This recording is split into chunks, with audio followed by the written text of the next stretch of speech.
Hi, in this video I'm going to talk you through using pan and zoom. It's a great method for emphasizing something you're saying. You also see at the end of the video a list of associated playlists that you can use to learn more about Adobe Rush. Thanks for watching.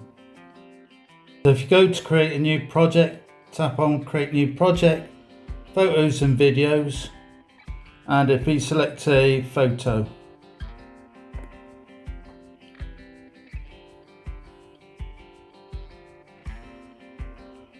so once you've selected your photo, you can then go up to transitions, pan and zoom, switch that on. So you've got a start and end. So you can see it zooming in there. So you can swap the boxes round. If you've got on the small screen you can't see this, but the blue box says start and the white box says end. So you can tap them and swap them around. That's a quick easy thing. Or you can change the size of the boxes by moving them with your finger.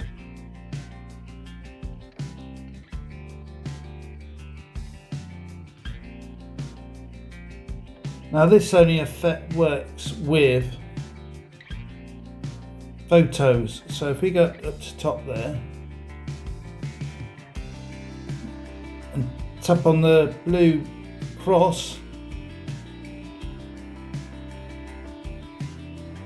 and then tap on add a video, move it along and produce a cut. Put another cut in, and then move the video with your fingers,